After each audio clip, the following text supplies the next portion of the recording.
Welcome to the universe of the mind. You'll be amazed at the things that you might find in a galaxy far, far away. The secrets of our world will be exposed today. Have you ever stopped and wondered, what is this I that's thinking right now? Where does this feeling of being you, of experiencing the world, actually come from? This isn't just a philosophical question anymore. Scientists are diving deep into the brain to find the source of consciousness. It's one of the biggest mysteries in science, and today we're going to explore what they've discovered. So, what exactly is consciousness? It's not just being awake. It's your subjective private experience of the world. It's the redness of a strawberry, the sting of a sad memory, the warmth of the sun on your skin. This is what philosophers call qualia. For decades, many scientists thought this was too subjective to study. But now, with advanced brain imaging technology, we can actually see the brain in action as it creates these experiences. One of the most prominent theories right now is the integrated information theory, or IIT. Think of it like this. Your brain is like an incredibly complex network. Consciousness arises when different parts of this network share information in a way that is both highly integrated, meaning it all works together as a whole, and highly differentiated, meaning each part contributes something unique. Imagine you're looking at a dog. Your visual cortex processes the shape and color, your auditory cortex processes the sound of its bark, and your memory centers pull up feelings you have about dogs, according to IIT. Consciousness is the seamless experience of dog that emerges when all this information is integrated into a single, irreducible whole. It's not just a collection of separate signals. It's one unified experience. The more complex and integrated this information sharing is, the higher the level of consciousness. To test this, scientists are developing a consciousness meter. It's a device that sends a magnetic pulse into the brain and measures how the electrical activity spreads. In a conscious brain, the pulse creates a complex, widespread wave of activity. But in an unconscious brain, like during deep sleep or anesthesia, the response is simple and localized. It's like dropping a rock into a pond versus dropping it into a puddle. This gives us a real, measurable difference between a conscious and an unconscious state. Another leading idea is the global workspace theory. Picture your brain as a giant theater. Most of the activity is happening backstage, unconsciously. You have actors and stagehands, different brain processes working in the dark. But when a piece of information is important enough, it gets put on stage under a bright spotlight. This stage is the global workspace.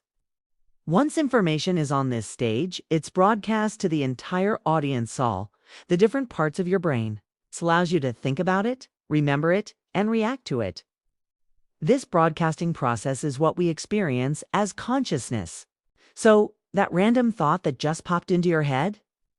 It just won the neural lottery and made it to the main stage. This theory helps explain why we can only focus on one or two things at a time. The stage has limited capacity. When you're driving and talking on the phone, two different actors are competing for the spotlight, which is why it can be so dangerous. You can't fully broadcast both streams of information at once. So we have these two big ideas, one focusing on the structure of information integration, the other on a process of global broadcasting. But where in the brain is all this happening? Is there a consciousness spot? The short answer is no. It seems consciousness isn't located in one single place. Instead, it's a property of the whole system working together. However, certain areas are definitely key players. A network involving the prefrontal cortex at the front of your brain, the parietal lobe towards the back, and the thalamus deep in the center seems to be crucial. This network is sometimes called the consciousness network. Damage to any part of this network can severely alter or even eliminate consciousness, while the rest of the brain might still be functioning. For example, patients in a vegetative state often show disrupted communication within this very network. Let's zoom in on the thalamus for a moment. It's like the main hub or central station for sensory information. Almost everything you see, hear, and feel passes through the thalamus before it's sent to the cortex for higher processing. Okay? It plays a critical role in regulating sleep and wakefulness, and it acts as a gatekeeper, helping to decide what information gets access to that global workspace we talked about. It's not the source of consciousness itself, but it's an essential part of the machinery. But what about the feeling itself? The what it's like to be you? This brings us to the predictive processing framework. This theory suggests that your brain isn't just passively receiving information from the world. Instead, it's constantly making predictions about what's going to happen next. Your brain generates a model of the world, and sensory input is just used to update and correct that model. Think about it. When you walk into your room, you don't painstakingly analyze every single object. Your brain already has a strong prediction of what your room looks like. It only pays close attention when something is unexpected, like if your desk is suddenly on the other side of the room. This mismatch between prediction and reality is called prediction error. According to this view, your conscious experience is your brain's best guess about the causes of its sensory input. The feeling of seeing a coffee cup isn't just the light hitting your retina. It's your brain's active construction, its hypothesis that a coffee cup is the most likely cause of these signals. Consciousness, then, is the experience of your own brain's predictive model of reality. This explains why optical illusions work so well. They play on the assumptions and predictions your brain is constantly making. So where does this leave us? We have theories based on information, integration, global broadcasting, and predictive modeling. What's incredible is that they aren't necessarily mutually exclusive. They might just be describing different aspects of the same incredibly complex phenomenon.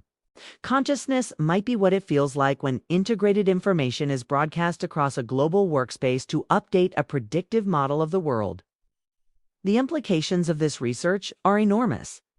Understanding the neural basis of consciousness could revolutionize medicine, helping us treat patients with brain injuries and disorders of consciousness.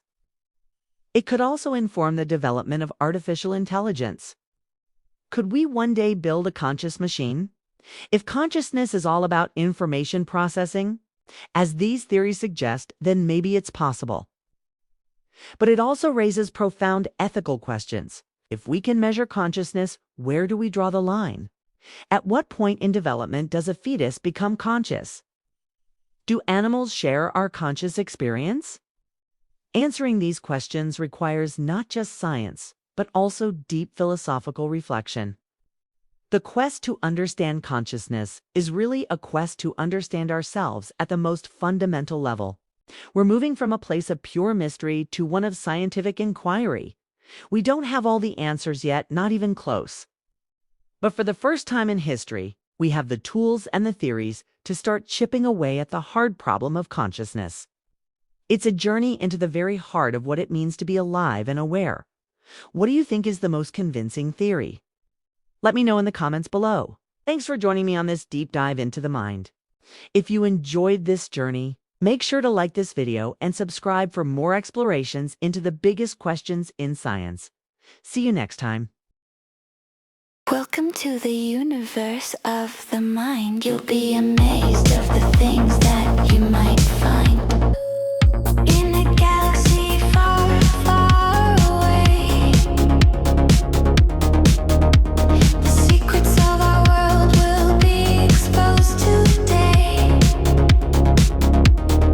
All is never what it seems. Is a world created by our dreams? Are we living in a simulation? Is the moon an alien space station? Quantum is quantum does. Nobody knew just what it was. To this day we still don't know, but we won't stop exploring, no. Welcome to the universe of the mind.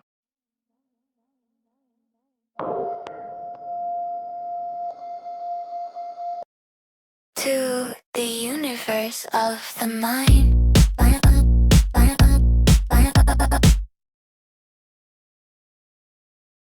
You'll be amazed of the things that you might find. In a galaxy far, far away.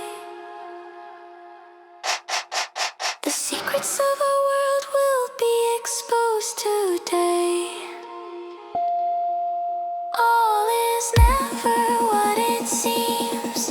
Is a world created by our dreams? Are we living in this simulation? Is the moon an alien and space station? Quantum buzz, nobody knew just what it was. To this day we still don't know, but we won't stop exploring though. Welcome to the universe of the mind. Welcome to the universe of the mind. Welcome to the universe of the mind. Welcome to the universe of the mind.